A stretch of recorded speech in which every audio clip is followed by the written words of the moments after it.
The fall from grace never comes all at once. It arrives as a slow erosion, a quiet unraveling that only becomes visible once everything has already collapsed. For Aiden Rourke, the unraveling began 5 years earlier, though he didn't understand it until it was too late. Back then he was still Captain Rourke, known across every squadron as Hawkeye, a fighter pilot whose instincts bordered on supernatural. He flew like the sky spoke directly to him, and he answered without hesitation. His closest friend, almost a brother, was Commander Blake Varon, a man he trusted more than his own shadow. They had flown side by side for years, survived missions that were whispered about in training rooms, and carved reputations as an unbreakable duo. He never imagined Blake would be the one to tear his life apart. Operation Silver Halo had gone wrong in ways that turned stomachs and destroyed careers. There were casualties that shouldn't have happened, damage that never should have been possible, and someone had to answer for it. Aiden remembered every second of the mission. The faulty intel, the split-second calls, the gut instinct that something wasn't right. But in the aftermath, when investigations began, Blake's report contradicted everything Aiden remembered.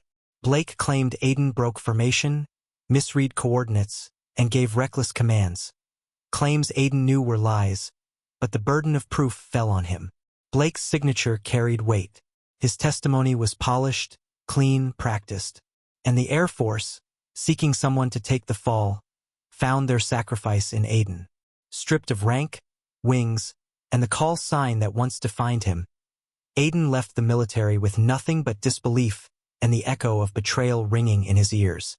The sky, once a sanctuary, now felt like a reminder of everything he had lost. He tried to build a new life. Commercial aviation offered stability, a paycheck, and the promise of normalcy. It wasn't the same, not even close, but it kept him in the air. And even on the darkest mornings, flying soothed him in a way nothing else could. On the day everything began to change, his flight to Seattle started like any other. Passengers boarded with coffee cups and tired smiles. His co-pilot chatted about weekend plans. The engines thrummed beneath them, steady and confident. Aiden looked out over the horizon, breathing in the gentle glow of dawn as they climbed through layers of cloud. At 30,000 feet, he felt almost peaceful, almost whole.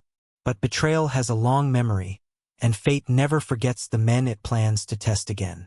The first alarm was a shrill, piercing warning that sliced through the calm like a blade. Aiden's hands froze for half a heartbeat before instinct took over, faster than thought. The aircraft shuddered violently, dropping just enough to send several passengers screaming. His co-pilot scrambled to assess the malfunction, tapping commands into the control panel with trembling fingers, but systems were failing faster than he could read them. Hydraulics flickered, engine 2 coughed like it had swallowed metal, and the cockpit lights strobed an angry red. Aiden felt his pulse settle, steady, unwavering, because fear was a luxury he'd unlearned long ago. He wasn't just reacting, he was becoming the storm. "Reroute auxiliary power," he ordered calmly, already moving before the co-pilot could respond. He worked through the chaos with the same precision he once used in combat, the same cold focus that earned him the callsign Hawkeye. But he didn't think about that name. Not anymore. As he adjusted the pitch, fighting to keep the plane from rolling, memories hit him like turbulence. Blake's voice echoing in the debrief room, smooth and controlled as he lied through his teeth. The moment the tribunal read their verdict, stripping Aiden of everything he had earned. The way old squadmates avoided his gaze, unsure whether to trust him or the decorated rising star who betrayed him. Aiden remembered walking away from the courtroom with his uniform pressed but his pride shattered. But none of that mattered now. 164 lives hung in the balance, and he refused to let the past repeat itself. He stabilized the aircraft enough to manage a slow descent, coaxing the controls like one might soothe a frightened animal. The turbulence didn't stop, but it obeyed him just enough to keep them alive. "Captain, we're actually leveling out," his co-pilot whispered, disbelief thick in his voice. Aiden didn't respond. He was listening to the engines, to the wind pressure, to the subtle vibrations no commercial pilot would ever be trained to read. Slowly, impossibly, the aircraft obeyed. Seconds stretched into minutes. The clouds parted to reveal the faint outline of coastline ahead. Relief washed through the cabin, though panic still simmered under the surface. That was when the radio crackled. Commercial Flight 782, this is Reaper 1. We are moving in to Escort. Confirm pilot identification. Escort? In this airspace? Aiden raised the receiver, hesitating. This is Captain Rourke, he answered, voice steady. Static. Then a voice young, incredulous. Say again? Did you say Rourke? Aiden swallowed. Affirmative. Another crackle. Hawkeye? Hawkeye, is that you? His chest tightened. The name he'd buried. The identity stolen from him. The sky remembered him, even if the world did not.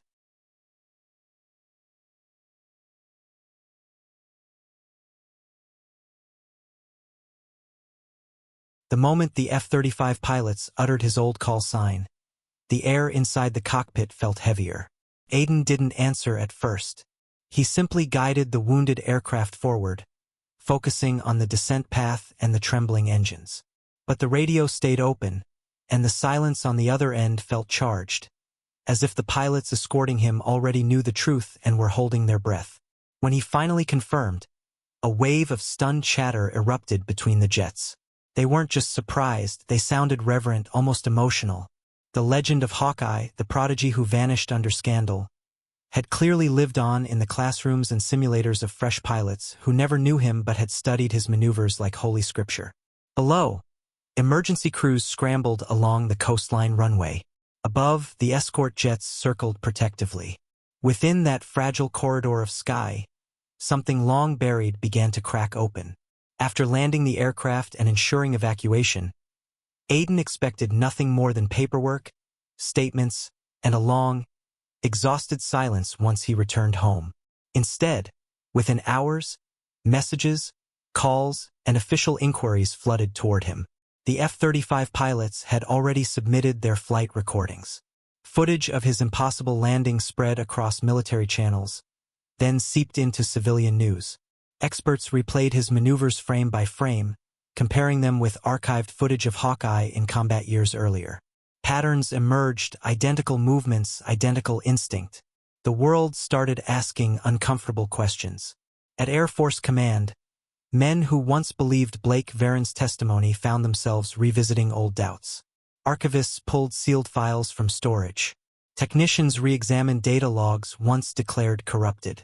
And when the F-35 pilot's cockpit audio reached senior officers, a ripple went through the command structure. Blake heard it too. He watched the news in his pristine office, the walls lined with commendations earned in the vacuum left by Aiden's downfall.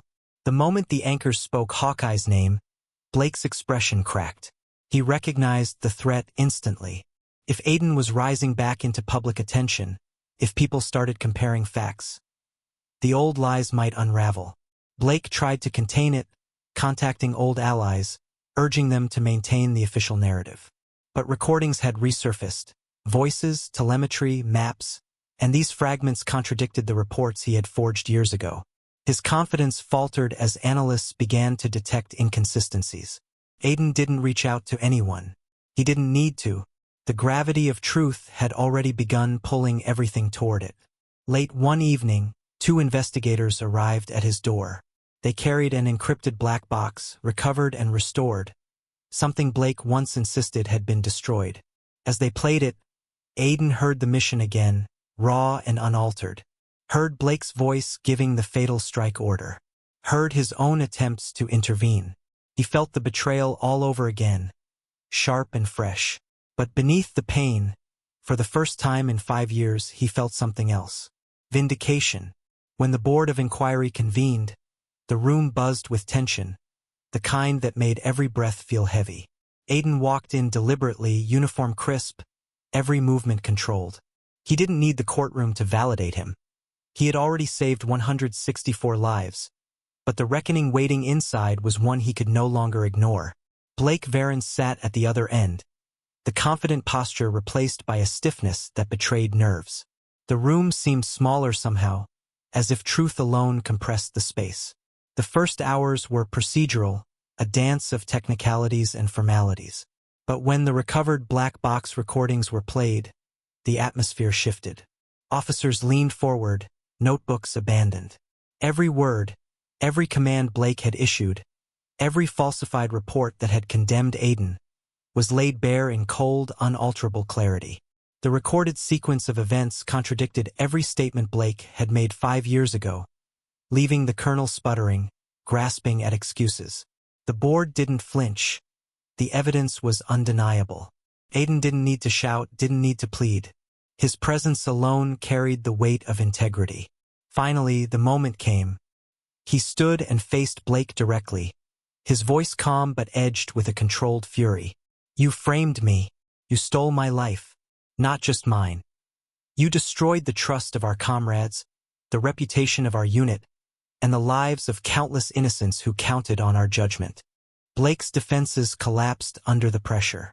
His eyes darted around the room, seeking allies, salvation, or escape, but found none. For the first time, he was just a man accountable for his choices, and Aiden was the witness and the verdict embodied. "You lied," Aiden continued. "You lied while wearing the same uniform, swearing the same oaths, and you counted on everyone forgetting." The board deliberated briefly, but the outcome was obvious. Blake Varon was stripped of rank, commendations, and any hope of military redemption. His fall mirrored the ruin he had inflicted, but it was tempered by the public exposure of his treachery, a humiliation complete and absolute. For Aiden, the moment was not about revenge. It was about closure. The name Hawkeye, once stolen, was returned not as a token of power but as a symbol of the truth he had preserved. When the Air Force reinstated him, they handed back his uniform, his wings, and the call sign that had always belonged to him. Sitting in the cockpit of a newly prepared F-35 later that day, Aiden felt a quiet satisfaction as he ran through pre-flight checks. Outside, the sky stretched endlessly, untouched and eternal. He breathed in deeply, a weight lifted from his chest. No one could take his honor, his skill, or his courage away again. The sky had remembered him, the world had recognized him, and finally, Hawkeye was home.